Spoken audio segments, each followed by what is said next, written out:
Hey everyone, and welcome to this presentation on tools for healthy food choices.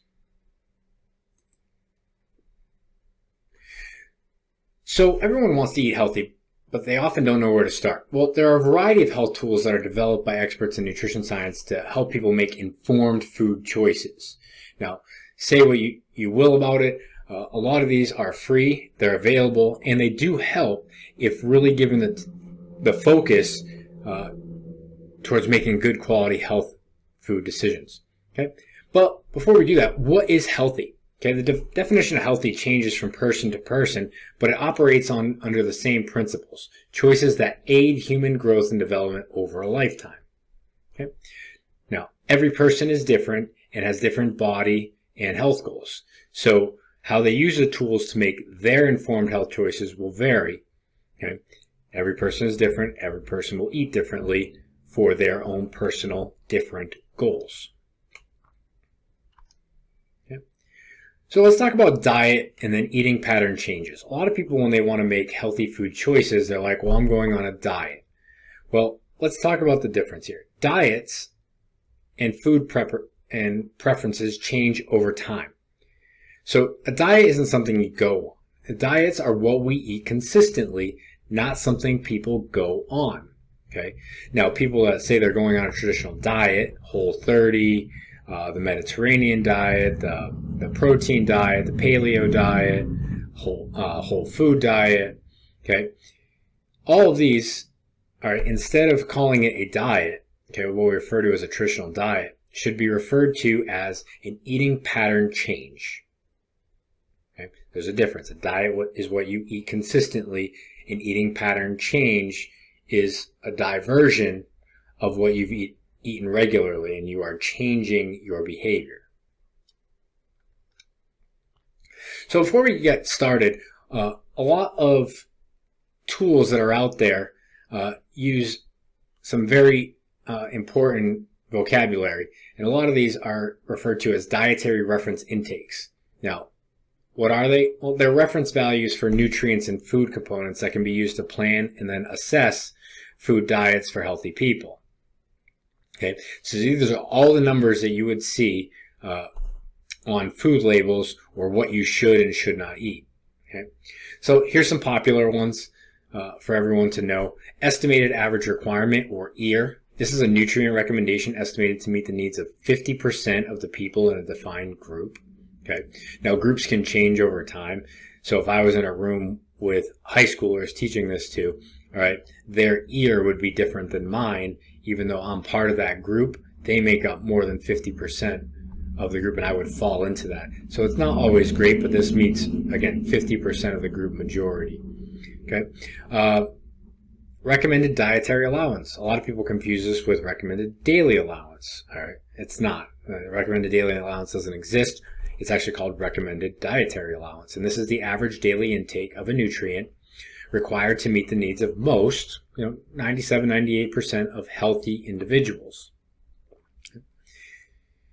Adequate intake. Now, this is a reference number that is used when there is insufficient scientific evidence, okay, to determine an EAR, or something that can apply to 50% of people.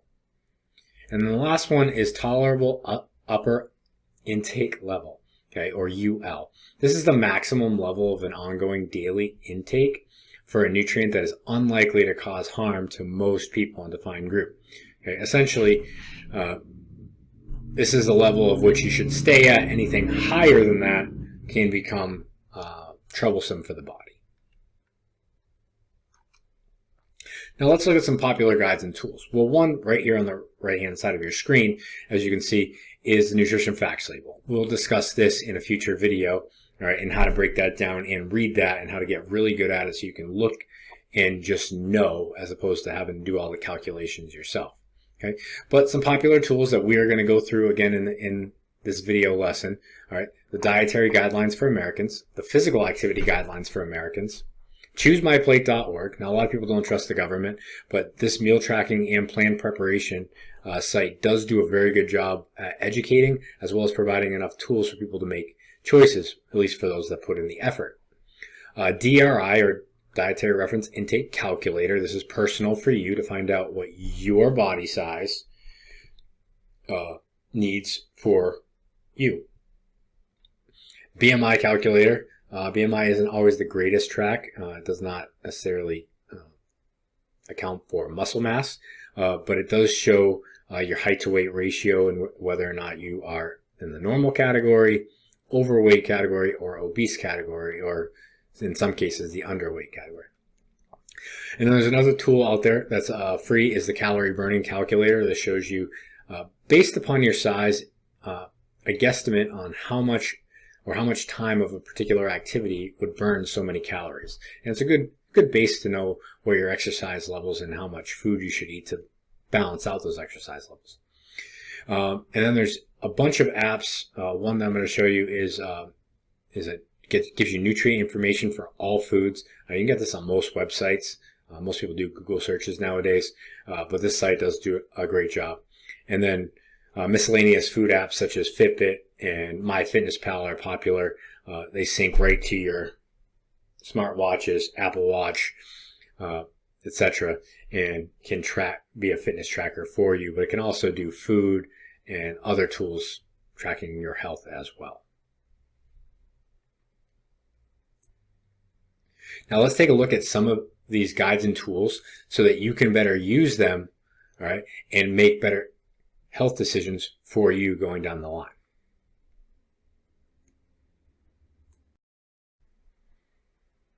All right, now we've talked about tools for healthy eating.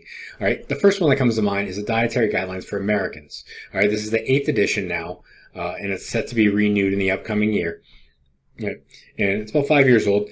But what it is, this is all backed by science and put out by the USDA. Now, it used to be a pamphlet or an actual hard copy book that was distributed, but now, in the information age and the wonderful, beautiful internet, it is available anytime by phone, by tablet, or on your computer.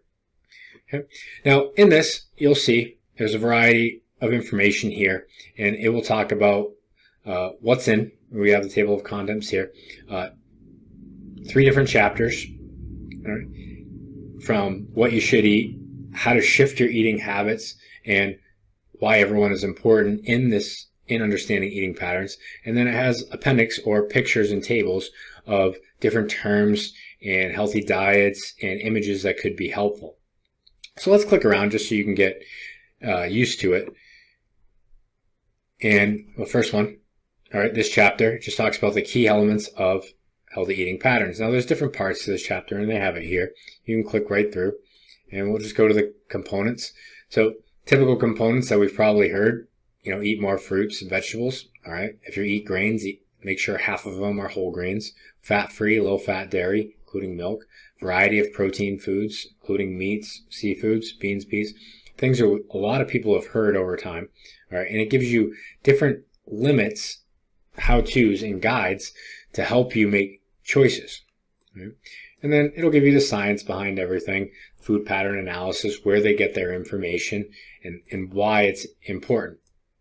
And we'll click through to the next chapter, and this one happens to do with aligning healthy eating patterns. Right?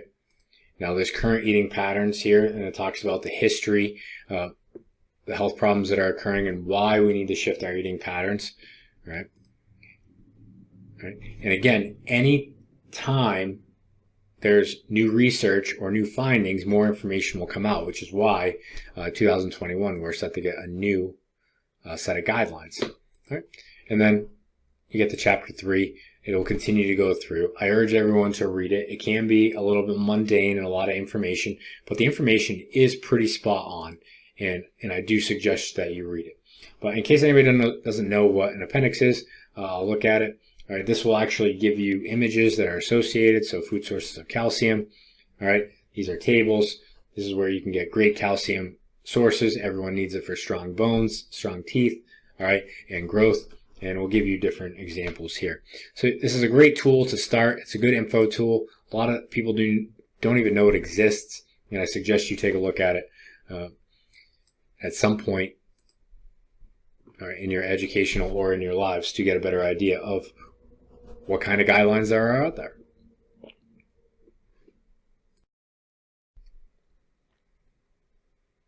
The next tool that can be really helpful for food choices, believe it or not, is the Physical Activity Guidelines for Americans.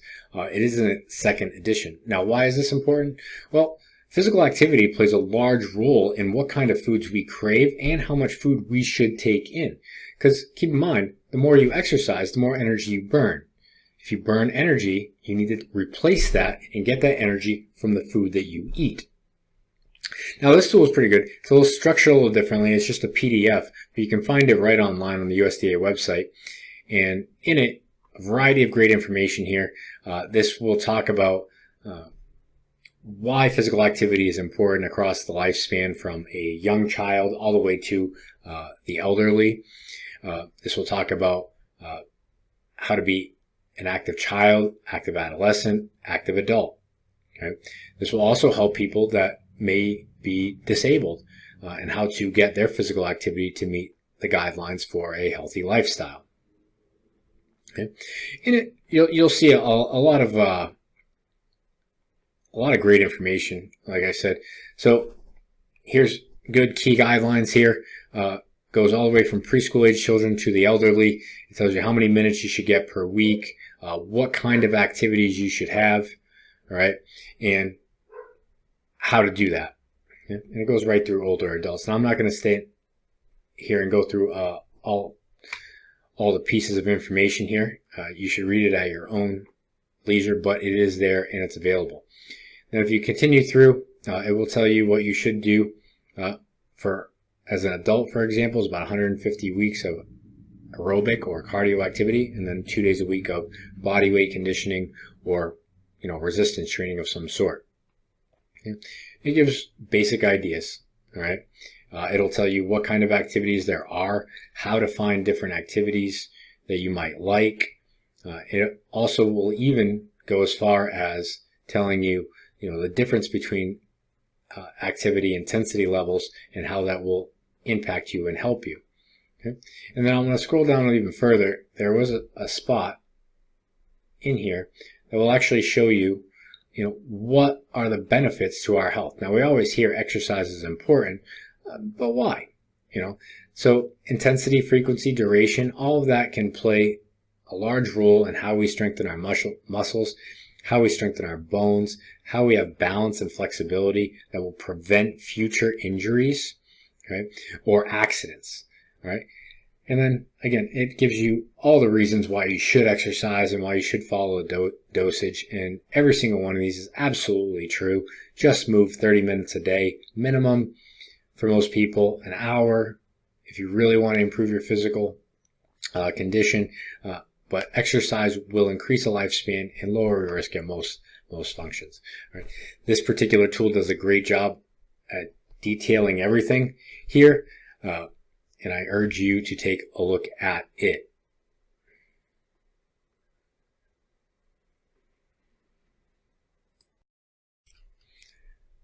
Moving on to our next tool. This one's sponsored by the U.S. Department of Agriculture, and it's ChooseMyPlate.org. It's a government website. Don't knock it until you try it. A lot of the information here is great. Again, you have to sift through it. The government will not necessarily tell you to avoid certain things or necessarily tell you the negatives associated with certain foods, but they do provide a lot of information, and balance is the key in a lot of this. And the information that they give is pretty spot on. So I would give it a shot. It's a great resource. And again, when you do research about nutrition, it should be about finding what works for you. All right. It's not going to be for everyone. It's personalized experience. So let's check out this website. So in the tabs, as the Eat Healthy tab, this will tell you, what is MyPlate, the different sections of MyPlate: fruits, vegetables, grains, proteins. All right. It will also give you dietary guidelines. It'll talk about the food guide history and how to eat and menu plan. Okay.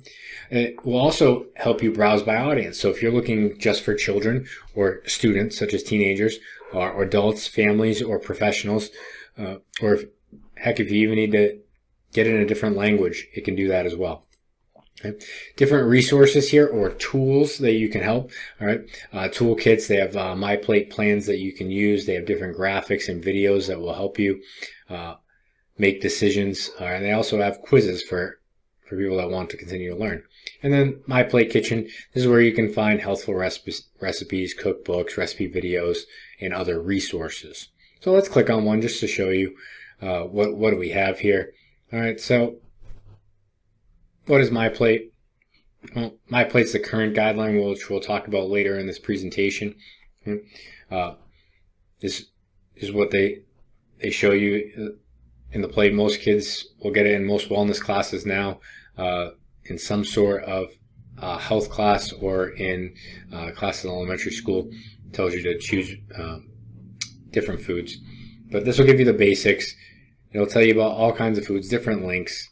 All right, and you can click through, and information is abundant. So I implore you to check it out. Choose myplate.org. All right, click through, find out where you need it, all right, and what you can use it for, and more important, tailor make it to your experience. Now for the next tool, a lot of people love this tool, right? And you're going to find out why. It's pretty cool. What it does is it takes your food choices, or any food cataloged, and there's thousands of foods that are cataloged here on this website, Calorie King, and it will tell you all the nutrient information of a specific food, including ones down here, your fast foods, okay? And it will tailor make it to you if you would like it to. So for example, let's see how it works. I'm going to search apple. I already did this earlier. All right, and let's find out what it does. Well, it's going to give you all kinds of different apples here. Granny Smith, Red Delicious, regular apples. Okay, so I'm going to click on Red Delicious. They happen to be my favorite. And all kinds of information is going to pop up. So for a little Red Delicious apple, it's about 89 calories, okay, and 21 carbs or sugars, and just a little bit of protein. Believe it or not, they actually have some. And it will give you a nutrition facts label for the serving size, which essentially is up here, but it will tell you all your vitamins and your minerals as well. Now, what's interesting about this is it also tells you the calorie burn time. Now, I'm going to talk to you about a calorie burning activity later, which shows you how much activity it takes to burn particular foods. Well, this one takes common activities and tells you how long it would take to burn that particular food. So, for example, if I was a 35-year-old female, was 5'7", 144 pounds, which you can tailor make this to your profile if you create one, all right? 7 minutes of swimming, 10 minutes of jogging, 25 minutes of walking, or 14 minutes of biking. Now, it's pretty cool to know how much of an activity it would take to burn a particular food. That would go a long way into decisions for a lot of people. So, let's go into some others. Let's look at McDonald's here. So McDonald's, I'm going to have to go with the chicken McNuggets. They are pretty good. All right. The fact that I'm a health teacher and I say that is horrible. But, you know, we all have our vices every now and again.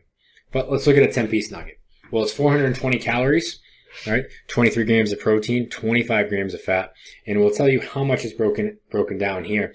All right, saturated fat, 4 grams.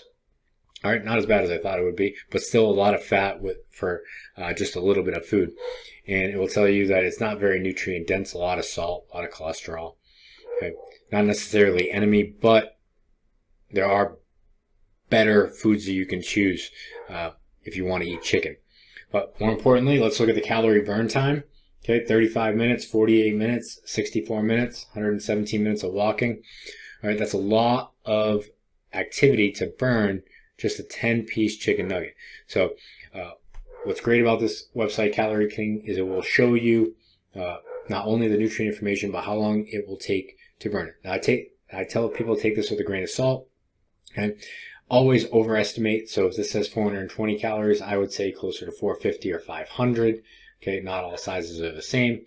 And then the activity level, unless you do your own profile, just know if you are larger or smaller than what they are saying, or younger or older, your times might be off by a little bit under or a little bit over. Okay? But otherwise, Calorie King, great website. Check it out. Put all your favorite foods in there. See how long it takes to burn them. And maybe it might impact your food choices just a little.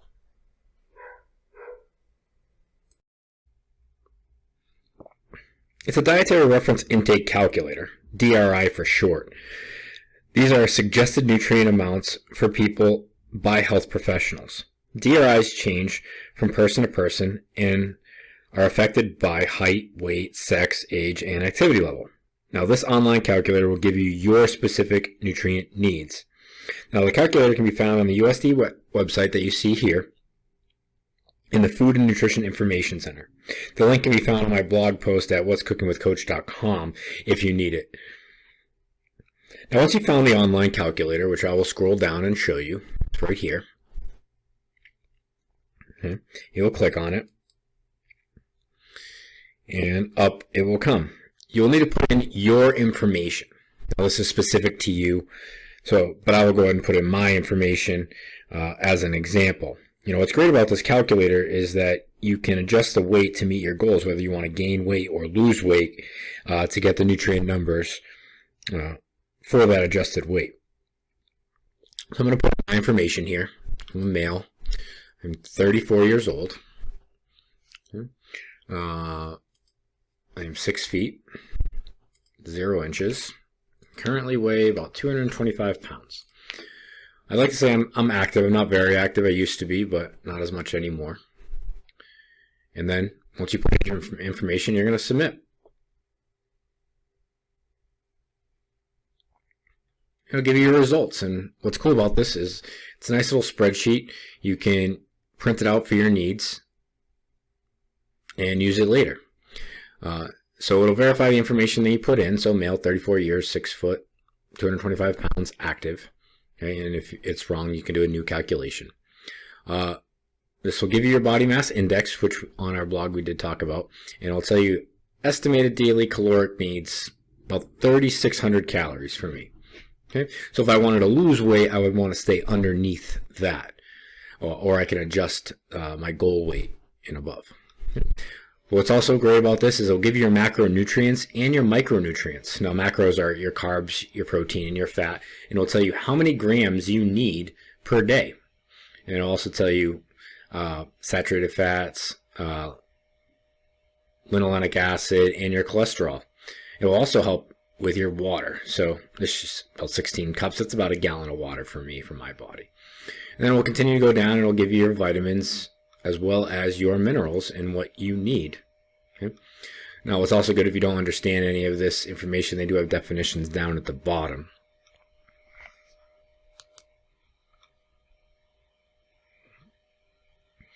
Now, hopefully you can use these numbers, such as the calories and your total carbs and fiber, to make health decisions so you can stay within your specific range.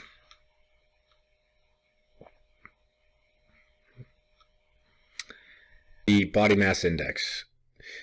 Now, there's a big difference in how people take this into account. It is a great starting point, but don't use it as a full metric. There are other biometrics that can help you make choices. It doesn't really account for athleticism, muscle mass, and general builds that can be genetic. All it is it's a calculation between your weight and your height, and it's meant to put you in categories underweight, normal weight, overweight, or obese, and can move you.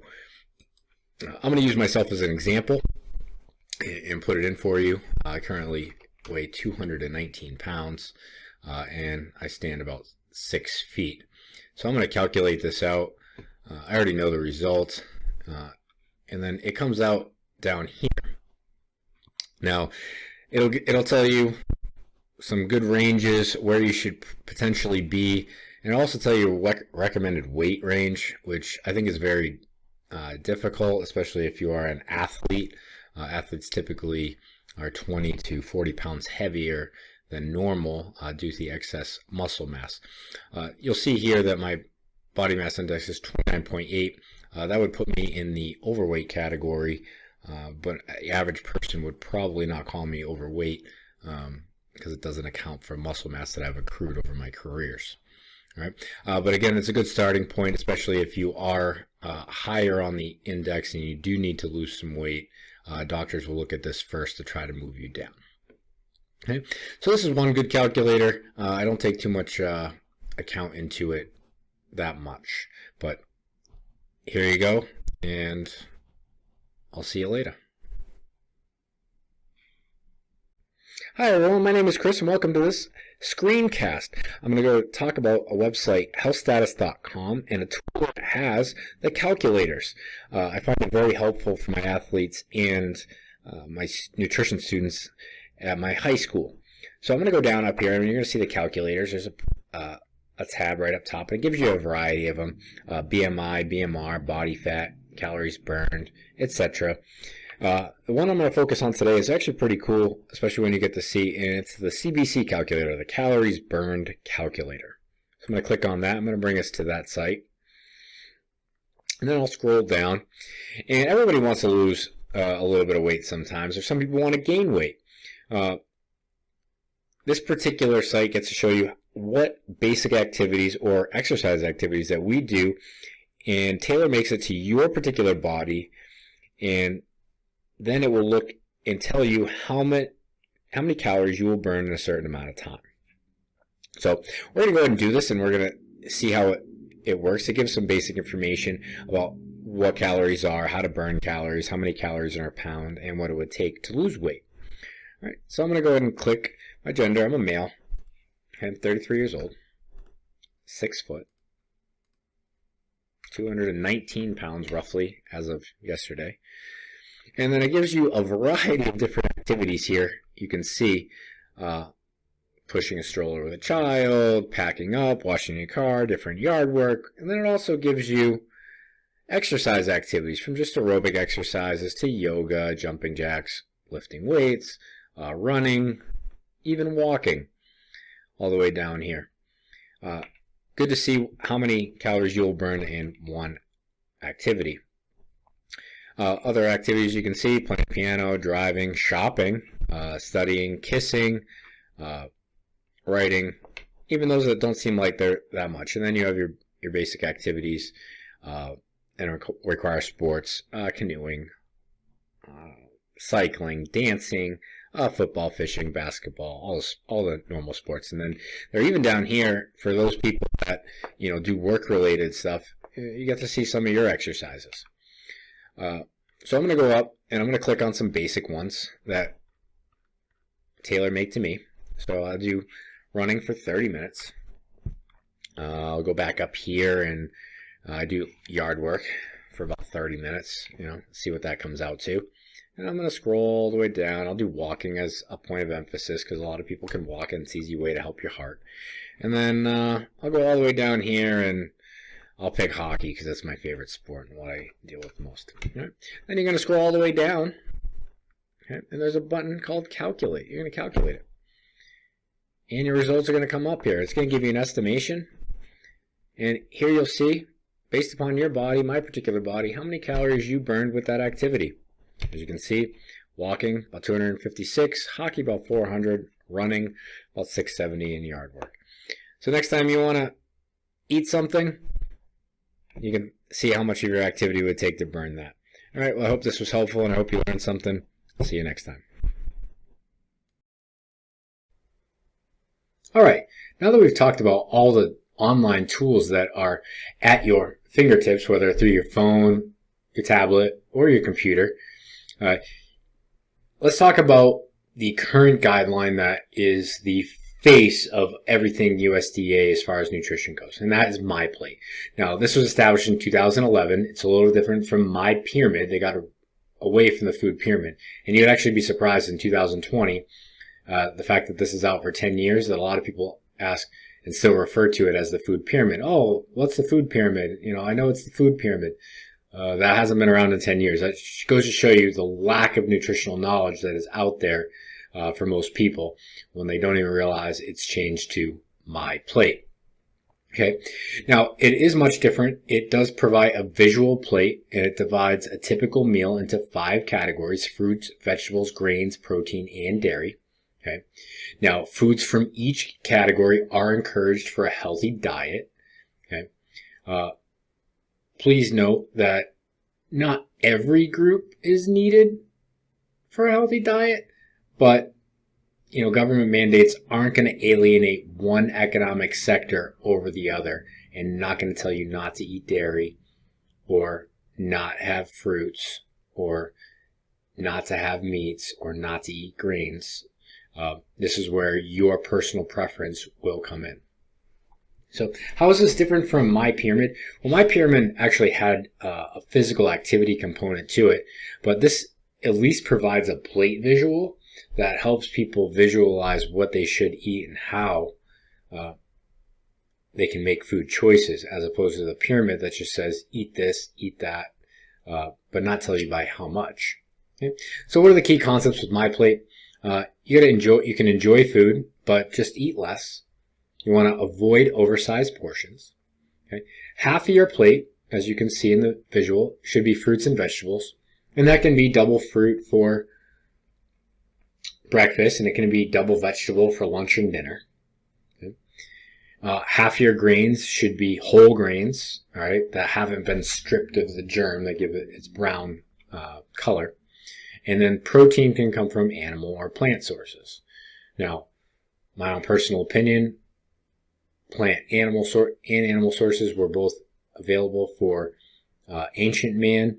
I don't think that we were meant to eat one or the other, but the availability of both, use both. They're both meant for our health. And lastly, a lot of people don't understand, but the plate doesn't necessarily mean that you have to have 3 meals in a given day. It means that you can, if you want to, omit a fruit for breakfast or lunch and have that for a snack later in between your traditional meals. It doesn't have to be all put together. There are great visuals online for people to see that.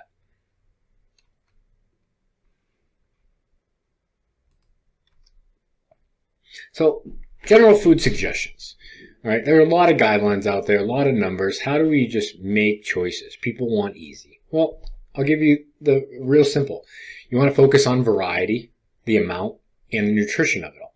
Okay, does it have a lot of nutrients inside the food? Are you eating a ton or eating a little? All right, and variety. Have a variety of fruits and vegetables. Have a variety of meats. Have a variety of grains. Okay, moderation. All right, and variety is a great thing when it comes to food. Okay, if you're going to change into healthier eating styles, make sure you start small. All right, big changes often fail because people aren't used to it and they revert back to what they know. Start easy, start small, incorporate one change at a time. Okay? Also, you want to start with whole, fresh, and unprocessed foods, things that have not been touched by a machine or humans. There's one said, if man-made it, don't eat it. All right, so make sure you eat natural fruits, natural vegetables, whole meats, and then make your recipes around that. I also include rice in that is grown, and all you have to do is boil it. Pasta would be considered man-made, but there are shown benefits of dough in certain diets that would be okay. You want to eat less saturated fats, such as snacks and crackers, chips, and hydrogenated oils, cakes, cookies, pizzas, fast foods. Okay, a lot of people think saturated fat and the fat that's on meats, like the skin on chicken or the fat on meats, is bad. It's not bad. It's the added saturated fats that we have in the processed foods that make it bad. You can have so much saturated fat, and if it's part of a natural animal that you're eating, okay, it would get the check mark okay. You want to choose foods and beverages that have less saturated fat. Okay, that does not mean meats. Natural foods that have saturated fat are okay. Okay, less sodium and added sugars. All right, if you're adding sugar to it, that means it lacks flavor. There's other things you can do to get flavor. Okay, if it has too much, salt is not the enemy. If you have natural foods, chances are you do need salt in the cooking process. However, if you're adding salt to already processed foods that have salt, then you have an issue. Okay? And then drink water instead of sugary drinks, sodas, the extra sugar in coffees, Gatorades when you're not active, energy drinks can all add up to a person's waistline. Okay, continuing on, You want to switch from solid fats to oils, preferably non-seed oils when preparing foods. Again, if you're using oils to cook, chances are there's something wrong. But if you are going to cook using a little bit of butter, a little bit of olive oil, that is going to be fine. But if you're using a ton of canola oil, a ton of vegetable oil, a ton of seed oils to fry foods or bake foods, then you're going to run into an issue. Okay, you want to select lean meats. All right, and low fat, skim milk, yogurt, cheese. Okay, again, fat is not the enemy. It's, again, the overwhelming amount of fat. Fat is a great energy source for us, so don't ever cut it out completely. Keep it lean and flavorful. And if you don't want to fry foods, which I don't suggest, grill, broil, roast, bake. Just don't add the extra fats, and you won't worry about the seed oils. And you want to compare foods, and then choose the ones with lower numbers, but still nutrient dense. And if you need flavor instead of salt, you can always add other spices and herbs, dill, chili powder, paprika, cumin. All of these things add flavor to a food without crushing the nutritional value. Okay, add simple substitutions to reduce saturated fat limit. Again, saturated fat in a natural state is fine. Adding excess saturated fats to flavor up food, not so good. And then overall, just limit your trips to the restaurants. I know my friends that work in the restaurant industry are going to be upset with this, but limit how much you eat out. That's where they use the processed food. That's where they use the extra oils and the fats. Okay, and you will cut your calorie intake down extraordinarily by doing that.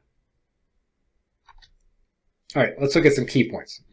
There are several tools to help people make proper and healthy food choices. Education is the key to making these personal choices, and learning about each tool will only help your future decision making. A diet is what a person consumes consistently. A diet alteration, or what we know as the traditional diet, is called an eating pattern change. Dietary reference intakes, the numbers, provide basic data for people to make food choices. Now, the popular tools that are available include Dietary Guidelines for Americans, Physical Activity Guide for Americans, the DRI calculator, the BMI calculator, and other fitness and nutrition apps such as MyFitnessPal, Fitbit, and Calorie King. MyPlate is the current published guideline for Americans, and MyPlate provides several general food suggestions that will help maintain a balanced diet. Now, just some closing thoughts. Every person has a different body and chemical makeup. All right, that is going to affect your food choices. Guidelines are produced for the general population, not just the individual. It is up to each person and their own personal responsibility for the food that is consumed. And parents, it's up to you for your responsibility for your children. Now, a person's diet is going to change over time. All right, and behavior change occurs when a commitment is made. So if you wish to change your diet and your eating habits, a commitment needs to be made overall to fix that. And it takes about 30 days to change a habit, but it can be done with small increments. And lastly, these tools are not strict rules, all right? They're just helpful tools that can lead you in the right direction. It's a combination of a how-to versus know the rules. There's no hard and fast rule. No one's going to vilify you for not following them completely. But if you do follow them, okay, and make small changes, you will see a drastic increase in your overall health, your energy, and your physical appearance. Now, I'd like to thank you for watching this long video lesson. Hope you learned more about the tools that are provided to you and how they can help you make better decisions. Thank you for watching. We'll see you next video lesson.